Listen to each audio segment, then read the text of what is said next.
Sathyajothi films பிரம்மாண்ட தயாரிப்பில் தனுஷ் நடிக்கும் கேப்டன் மில்லர் வெற்றி நடை போடுகிறது உலகமெங்கும். எனக்கு பணம் ஒரு சாதாரணமாகவே தெரியல சார். இன்னைக்கு இந்த அம்மாவுடைய இந்த உங்களுடைய கையை பிடிக்காதுன்னா நான் என்ன ஒரு மனிதர் நாம இல்லாமல் போயிடலாம். ஆனால் என்னோட பொண்ணுடைய பேர் அந்த இடத்துல நிலைக்கணும் அப்படின்றது.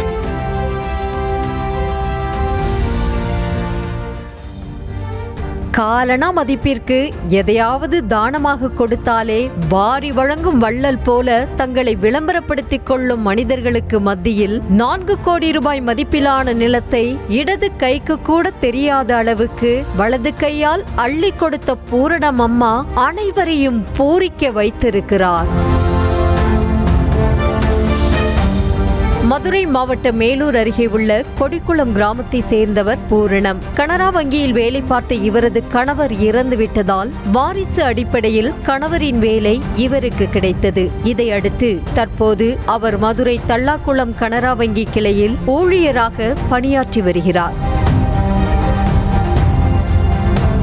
இந்த நிலையில் கொடிக்குளத்தில் தனக்கு சொந்தமாக உள்ள 1.5 ஏக்கர் பூர்வீக நிலத்தை கொடிக்குளம் அரசு நடுநிலைப் பள்ளியின் பெயரில் பத்திரப்பதிவு செய்து கொடுத்துள்ளார் பூரணம் அம்மா. பின்னர் கல்வித்துறை அதிகாரிகளிடம் சென்று நிலத்தை தானம் செய்ததற்கான ஆவணங்களையும் வழங்கினார். இவ்வளோ பெரிய விஷயத்தை செய்துவிட்டு வழக்கம் போல வங்கிக்கு வேலைக்கு சென்று விட்டார். அத்தோடு யாரிடமும் இதை பற்றி சொல்லாமல் இயல்பாக இருந்ததுதான் அவரது தன்னலம் கருதா மனப்பான்மையின் அடையாளம்.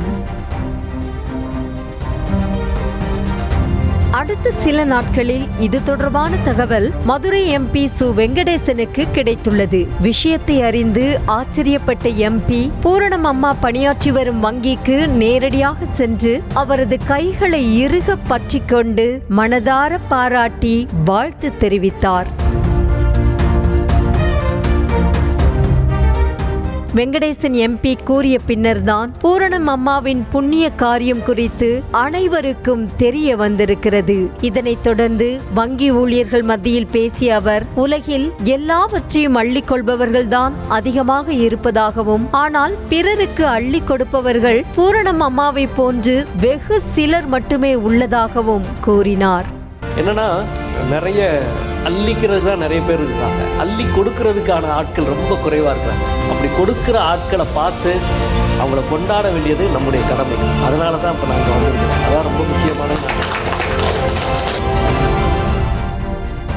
அரசால் நிர்ணயிக்கப்பட்ட தொகை 4 கோடி ரூபாய் என்றாலும் நிலத்தினுடைய தற்போதைய சந்தை மதிப்பு 7 கோடி ரூபாய்க்கு மேல் வரும் என கூறிய அவர், யாரிடமும் எதுவும் சொல்லாமல் இப்பேற்பட்ட விஷயத்தை செய்த பூரணம் அம்மாவை கொண்டாட வேண்டியது நம் அனைவரது கடமை என்றார். நம்ம ஆயி பூரணம் அம்மாளவங்க கொடிக்குளத்தில் அரசு உயர்நிலைப் பள்ளிக்கு கூடுதல் கட்டடம் கட்ட தங்களுடைய நிலத்தை 1.52 ஏக்கர் நிலம், அதனுடைய சந்தை மதிப்பு ஏறக்குறைய 7.5 கோடின்றாங்க.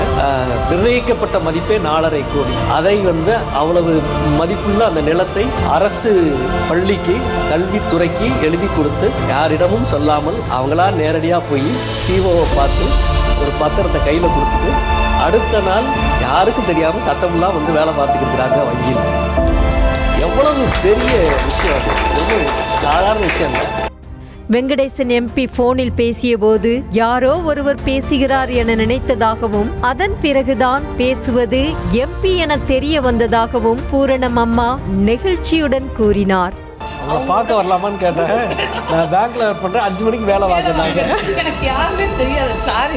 அப்புறமேல எங்கள் அக்கா அவங்க சொல்கிறாங்க, ஐயோ அவர் எம்பி இங்கே மதுரையோட இவங்க எம்பி, அவங்க அவரை ஒரு எளிமையாக இருப்பாங்க, எங்கதுனாலும் அவங்க இது பண்ணுவாங்க, போராட்டம் பண்ணி இது பண்ணுவாங்க, நீ அவங்களுக்கும் இப்படியா சொன்ன அப்படின்னு சொல்லிட்டு. கோடிக்கணக்கான ரூபாய் மதிப்பிலான நிலத்தை தானமாக கொடுத்ததற்கு என்ன காரணம் என கேட்டபோது, 2 ஆண்டுகளுக்கு முன்பு உயிரிழந்த தனது மகள் ஜனனிதான் அதற்கு காரணம் என கண்ணீர் மல்க கூறினார். மரணிக்கும் தருவாயில் தனது கடைசி ஆசையாக 1.5 ஏக்கர் பூர்வீக நிலத்தை அரசு பள்ளிக்கு தானமாக வழங்க வேண்டும் என மகள் கேட்டுக்கொண்டதை நிறைவேற்றுவதற்காகவே அந்த நிலத்தை தானமாக வழங்கியதாக பூரணம் கூறினார். பொண்ணு இப்போ 2 வருஷத்துக்கு முன்னாடி இதாயிருச்சு சார்.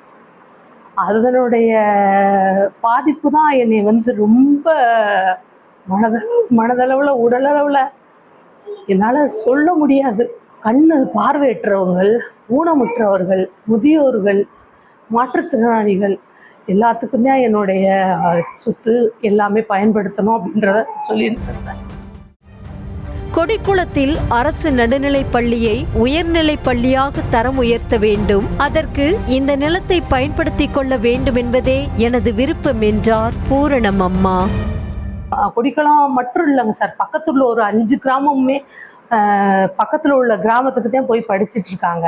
ஆனால் வந்து நம்ம ஊர்லேயே நம்ம சொந்த ஊருக்கு பக்கத்தில் உள்ள கிராமத்தில் உள்ள அத்தனை மழலை செல்வங்களும் வந்து வெளியில் போய் கஷ்டப்பட்டு பஸ் ஏறி அவங்க பைசா செலவழித்து போகாமல் இந்த ஊர்லேயே உயர்நிலை பள்ளி ஆக்கணும் அப்படின்றது என்னுடைய மிகப்பெரிய ஆசைங்க சார். ஏழை மாணவர்களின் கல்விக்காக வங்கி ஊழியர் பூரணம் அம்மா செய்த செயல் அனைவரையும் நெகிழச் செய்திருக்கிறது. செய்திகளை உடனுக்குடனும் துல்லியமாகவும் தெரிந்து கொள்ள சப்ஸ்கிரைப் பண்ணுங்க.